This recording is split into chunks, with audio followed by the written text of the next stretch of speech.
Hello everyone, welcome to this channel Aanik education point. Myself Heena Thakkar और आज हम बात करेंगे कंपनी लॉ का यूनिट नंबर 3 का लेसन नंबर फर्स्ट पढ़ेंगे प्रोस्पेक्टस एंड सेकंड जो हमारा लेसन है वो भी खत्म करेंगे, मतलब यूनिट नंबर 3 का वन शॉट करेंगे। जी हाँ, कंपनी लॉ का आप लोगों का एग्जाम आने वाला है। जो भी स्टूडेंट DU के हैं या फिर कोई और भी यूनिवर्सिटी के हैं तो वो लोग ये वीडियो देख सकते हैं। इसमें हम जानेंगे प्रोस्पेक्टस की डिफाइन क्या है, ऑब्जेक्ट क्या है, कितने टाइप के प्रोस्पेक्टस होते हैं, कंटेंट क्या है, सब कुछ जानेंगे। बुक बिल्डिंग क्या होता है। वैसे तो हम लोगों ने अकाउंट्स में काफ़ी कुछ पढ़ रखा है इसके बारे में, और जो बच्चे को जो रिवीजन चाहिए तो मैं उन लोगों के लिए बता रही हूँ, क्योंकि इसमें हमारे जो सेक्शंस हैं वो ऐड हो जाते हैं। तो देखो, सबसे पहले इंट्रोडक्शन है। जो प्रमोटर है कंपनी, यानी लिखा भी the promoter of a public company are required to take necessary step to raise the required capital of the company after the certification of incorruption is obtained. A private company is restricted from raising fund from inviting subscription from the general public। यानी कि जो हमारी, आपको इतनी बात समझनी है कि जो हमारी प्राइवेट कंपनी होती है उस पर रिस्ट्रिक्शंस होती हैं कि वो जो है जनता को इनवाइट नहीं कर सकती हैं अपने कंपनी के शेयर्स के लिए। ठीक है। अच्छा, उसके बाद आता है डेफिनेशन क्या है प्रोस्पेक्टस की। आपको बस मेन कराऊंगी जो आपके एग्जाम में आने वाला है। ज़्यादा आप लोगों को पढ़ने की जरूरत नहीं है क्योंकि टाइम बहुत लिमिटेड है। बाकी मैं आप लोगों को डिटेल में फर्दर करवा दूंगी, बट अभी आप मेन समझ लीजिए प्रोस्पेक्टस होता क्या है। तो आपको ये समझना है प्रोस्पेक्टस है क्या। तो सिंपल वर्ड्स में बताऊँ तो prospectus can be define as an invitation to the public to subscribe to a company security. यानी कि ये हमारे लिए एक इन्विटेशन है। यानी प्रोस्पेक्टस एक ऐसी चीज़ है, ऐसे डिफाइन किया गया है इसको कि ये जनता के लिए इन्विटेशन है कि ताकि वो अपनी जो कंपनी की सिक्योरिटीज़ हैं उसको सब्सक्राइब कर पाएँ। और with the amendment act of 1974 any document that invite deposit from the public shell also come with in the definition of prospectus. तो आप कोई भी डिफाइन इसकी ईजिली जो है आपकी जो पासबुक है आप उसमें से प्रोस्पेक्टस जो है कि डिफाइन याद कर सकते हैं। मतलब अगर मैं सिंपल भाषा में समझाऊँ तो प्रोस्पेक्टस क्या है, यानी कि कंपनी की सारी डिटेल इन्फॉर्मेशन सब कुछ प्रोस्पेक्टस में बताई होती हैं। और जो भी शेयर डिवेंचर कितने खरीदने हैं क्या, ये सारी चीज़ें यहाँ पे इन्फॉर्मेशन यहाँ पे गिवन होती है। ठीक है। अच्छा, उसके बाद ये ऑब्जेक्ट है। ऑब्जेक्ट भी याद कर लोगे तो डिफाइन ऑटोमेटिकली बन जाएगी। तो प्रोस्पेक्टस में सबसे पहले इन्विटेशन है, जनता को बोला जा रहा है कि आओ शेयर डिवेंचर डिपॉजिट कराओ, यानी जनरल पब्लिक के लिए इन्विटेशन है। उसके बाद एडवर्टीजमेंट है। एडवर्टीजमेंट है क्योंकि जब तक एडवर्टीजमेंट नहीं होगी तो जनता को क्या पता चलेगा। तो it serve as a medium of advertisement as it provide information to public about the present operation and future prospect of the company. सब कुछ डिटेल होगी। उसके बाद रिकॉर्ड्स आता है। रिकॉर्ड में आ जाता है टर्म्स एंड कंडीशन हो गई हमारी, इशू की अलॉटमेंट ऑफ शेयर। आप लोग क्लास 12th में पढ़कर आए हैं शेयर चैप्टर के बारे में, कितनी कॉल्स होती हैं, सारी डिबेंचर क्या होता है, ये सब मैं मान के चलो। तो वही सारी इन्फॉर्मेशन रिकॉर्ड्स में बताया जा रहा है। प्रोटेक्शन क्या है कि it's protect the interest of the investor who invest the money on the faith of the information given in the prospectus by making the director of the company. यानी कहीं ना कहीं हम लोगों को कुछ फ़ायदा मिलेगा तभी तो हम लोग शेयर डिबेंचर के अंदर पैसा लगाएंगे ना। तो प्रोटेक्शन भी तो होएगी ना, तभी तो हम लोग इन्वेस्टर जो है वो ये चीज़ तो देखेगा ना कितना इंटरेस्ट है हम लोग, कहीं ऐसा तो नहीं हमारा पैसा डूब जाएगा। ये सारी चीज़ें होती हैं। तो प्रोस्पेक्टस है। तो प्रोस्पेक्टस के कई सारे टाइप्स होते हैं, तो आप लोग जो है मेन कर सकते हैं। तो सबसे पहले अगर मैं अब हम देखते हैं सेल्फ प्रोस्पेक्टस क्या होता है। ये बेसिकली सेल्फ प्रोस्पेक्टस का मतलब है कि it is a type of public offering under which companies are allowed to offer security to the public without a separate prospectus. यानी कि कोई सेपरेट प्रोस्पेक्टस नहीं है for each issue of the same class. यानी कि आपको बस इतना समझना है कि जो सेल्फ प्रोस्पेक्टस होता है वो सिक्योरिटीज़ को इशू करने के लिए प्रोस्पेक्टस निकाला जाता है, और ये सिर्फ और सिर्फ 1 साल के लिए वैलिड होता है। अगर 1 साल में कुछ भी चेंजेस होते हैं, कुछ भी होता है, या बार बार कंपनी चेंजेस लाती है या कुछ भी चेंज करती है तो बार बार प्रोस्पेक्टस नहीं बनता, वही रहता है। यानी 1 साल के लिए ऑटोमेटिकली वैलिड है। ये इतना आपको समझना है। जितनी भी जल्दी जल्दी सिक्योरिटीज़ इशू हो रही हैं वो सेल्फ प्रोस्पेक्टस के अंदर बताई जाती हैं। फिर आता है हम लोगों का डीम्ड प्रोस्पेक्टस क्या होता है। तो बहुत सारे हैं, आपके जो मेन है वो जो है पढ़ सकते हैं। डीम प्रोस्पेक्टस में क्या है कि एक ऑथराइज पर्सन होता है, मतलब इशू हाउस होता है, उसके अंदर उनके बिहाफ पे जो है कंपनी जो है इशू करती है, उसे डीम प्रोस्पेक्टस बोलते हैं। फिर आता है रेड हायरिंग प्रोस्पेक्टस क्या होता है। तो ये जो है इसका मतलब है the term red hiring is included in the definition of the prospector under companies act 2013 section number 32 में बताया गया है। Red hiring prospector means a prospector which does not have complete particular on price of the security. मतलब वो security जो है basically उसका particular price नहीं बताता। ठीक है, ये कितना सब्सक्रिप्शन ऑफर किया जाएगा, बस आपको इतना बता दिया जाएगा कि हाँ भाई सिक्योरिटीज़ जो है वो इशू हो रही हैं और जो है जनता इसको खरीद सकती है। तो ये हमारा रेड हायरिंग प्रोस्पेक्टस के अंदर आता है।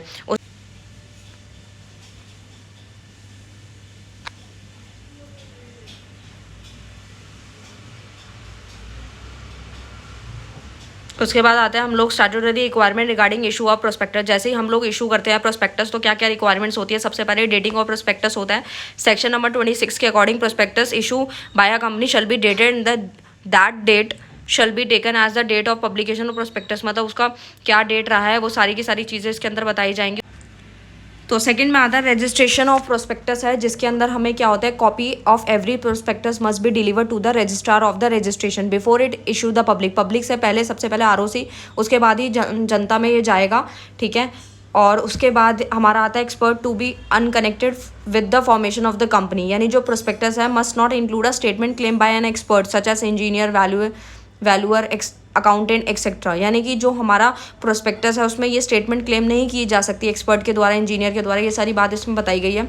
वेरिएशंस होते हैं हमारे object given in prospector of terms of contract, मतलब जितने भी टर्म्स ऑफ कॉन्ट्रैक्ट बताए गए हैं, जैसे section provide that the company can do so if has raise money from the public and is still left with unutilise money out of the money raise, कितनी money जो है वो raise करी गई है।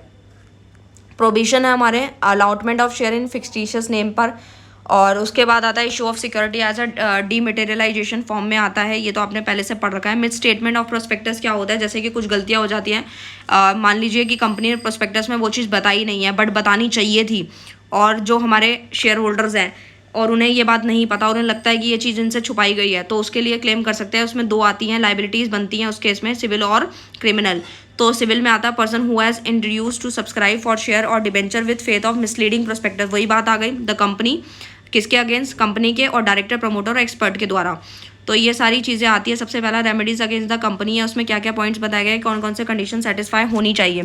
एक तो जो प्रोस्पेक्टस है वॉज इशू बाय और बिहाफ ऑफ कंपनी के बिहाफ पे होना चाहिए, और अगर जो statement was a miss representation of fact and not a law, जबकि लॉ नहीं है, मिस रिप्रेजेंटेशन किया गया, कोई भी बात नहीं बताई गई जो बतानी चाहिए थी, तो उसके लिए जो हमारी सिविल लाइबिलिटी बनेगी। और उसके बाद मैं आप लोगों को बता देती हूँ कि क्रिमिनल लाइबिलिटी में क्या आता है। Criminal liability means punishment given by a way of jail term और पेनल्टी भी हो सकती है दोनों की, ठीक है। तो उसमें कंपनी जो है, यानी कहीं ना कहीं जो हमारे प्रमोटर है, डायरेक्टर है, वो इस लाइबिलिटी के लिए जो माने जाएंगे, मतलब वो लायबल होंगे इस चीज़ के लिए। यहाँ पे लिखा भी है, अगर कुछ फ्रॉड करते हैं, कुछ छुपाते हैं या फिर नहीं बताया उन लोगों ने कुछ, तो वो सारी पॉइंट्स यहाँ पे आप लोग ऐड कर सकते हो, बना करके लिख सकते हो जो मेन है। और इसके अंदर ये बताया गया आप लोगों को कि जो हमारी मेन चीज़ है वो सब बता दी। उसके बाद बुक बिल्डिंग क्या होता है। बुक बिल्डिंग में आपको याद रखना है कि एक तरीके से बोली लगाई जाती है सिक्योरिटीज़ के लिए, जो सबसे ज़्यादा बोली लगाता है हाईएस्ट प्राइस पे, उसको वो जो है शेयर मिल जाता है। और ये 100% बुक बिल्डिंग होता है या फिर 75% बुक बिल्डिंग होता है, दोनों में से होता है। जो मेन है स्टेप्स क्या है वो आप पढ़ सकते हो। बुक रनर होता है, फिर ड्राफ्ट प्रोस्पेक्टस होता है, फिर रेड हायरिंग मैंने जो पढ़ाया था वो हो गया, फिर filling the red herring prospectus को फिल किया जाता है, फिर अपॉइंटमेंट होती है ना मेंबर्स की, ये सब होता है। फिर उसके बाद building up and order book होता है, फिर डिटर्मिनेशन ऑफ इशू प्राइस निकलता है, फिर एलोकेशन होता है, फिर फाइनल प्रोस्पेक्टस आता है एज पर द सेबी गाइडलाइंस, और उसके बाद लिस्टिंग ऑफ सिक्योरिटीज़, वो जो सिक्योरिटीज़ होती है वो लिस्ट हो जाती हैं।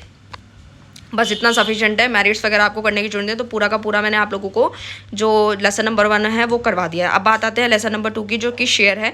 इसमें काफ़ी सारी चीज़ें तो आप ऑलरेडी पढ़ चुके हैं। देखो अलॉटमेंट ऑफ शेयर होता क्या, तो नाम से ही क्लियर है। Allotment is the company acceptance of the offer to take share offer are made on the company application form, it is request is accepted the amount to an allotment, यानी कि पहले जो है रिक्वेस्ट एक्सेप्ट होती है, उसके बाद ही हमारा जो अमाउंट है अलॉटमेंट का जाता है। ये तो अब मैं मान के चलती हूँ कि आप लोगों ने 12th से पढ़ते आ रहे हो, तो इसमें तो आपको बिल्कुल डाउट होना नहीं चाहिए। इसके बारे में आप लोग बना के लिख सकते हैं, ज़्यादा नहीं आएगा, 5 नंबर में आएगा।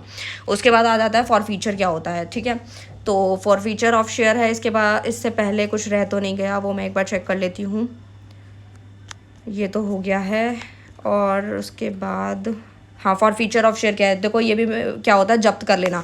यानी कि मैं आपको एक एग्जांपल देती हूँ, उसको आप बना करके लिख सकते हैं। सेक्शंस वगैरह तो आपको याद पता नहीं होंगे या नहीं होंगे, अगर हो जाएंगे तो बहुत अच्छी बात है, बट आप लोग मेन समझ लीजिए फॉर फीचर ऑफ शेयर होता क्या है। तो फॉर फीचर ऑफ शेयर का मतलब है जैसे कंपनी ने जो है एप्लीकेशन पे कुछ पैसे मांगे, अलॉटमेंट मांगे, फर्स्ट कॉल और फिर फाइनल कॉल पे पैसे मांगे, और मान लीजिए एप्लीकेशन का पैसा आ गया, अलॉटमेंट का या फिर फर्स्ट कॉल का नहीं आया, तो कंपनी ने जो हमारे शेयर होल्डर्स हैं उनको बोला कि आप जो है इस टाइम तक आप पेमेंट कर दीजिएगा, बट फिर भी नहीं करते हैं, तो क्या करती है कंपनी, जब्त कर लेती है उसके शेयर्स को, तो उसी को फॉर फीचर ऑफ शेयर बोला जाता है। तो इसी को आप बना के लिख सकते हैं। लीगल रिक्वायरमेंट्स क्या, कैंसिलेशन हो जाते हैं, फिर फॉर फीचर भी कैंसिलेशन होता है, जैसे ही हमारे जो जब्त किए गए हैं उसको री इशू किया जाता है दोबारा से, डिस्काउंट पे ज़्यादातर करा जाता है ये।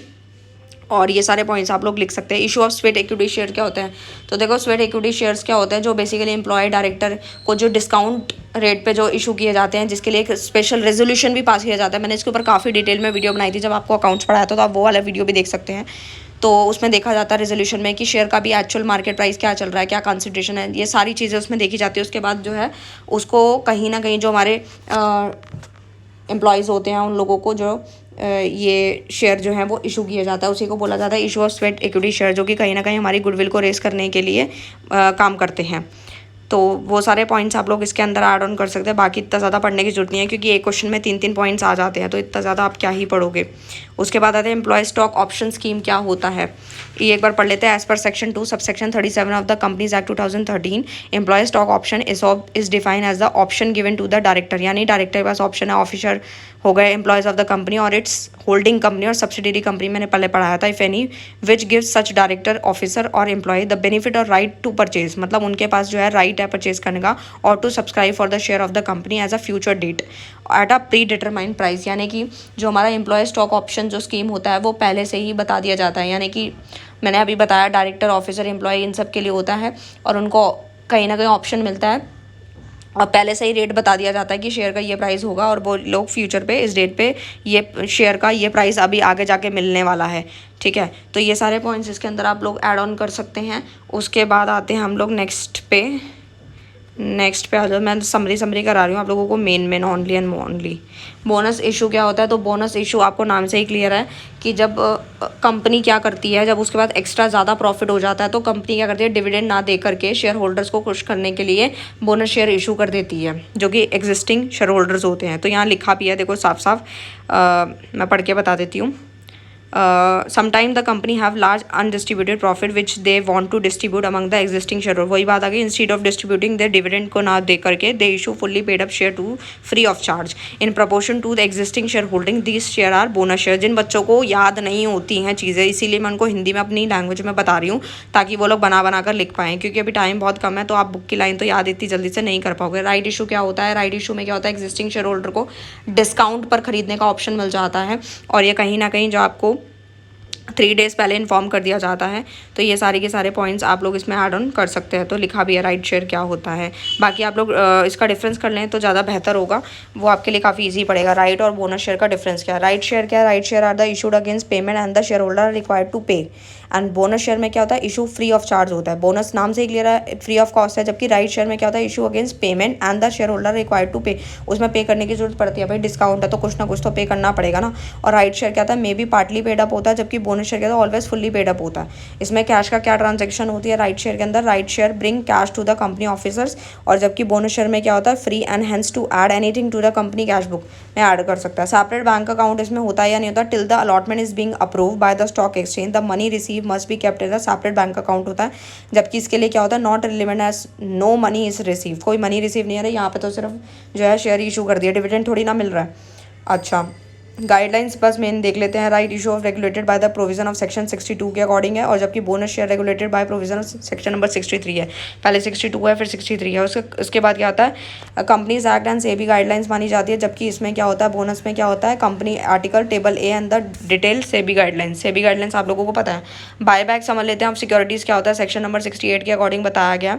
सोर्सेज क्या है, as per section 68 subsection 1 of the companies act 2013 buyback of securities पहले भी आप लोगों ने पढ़ रखा है। A company may purchase its own share और अदर स्पेसिफाइड सिक्योरिटी, यानी कि कंपनी जो है वो कहीं ना कहीं ओपन मार्केट से जो है शेयर को परचेज कर रही है ओन शेयर।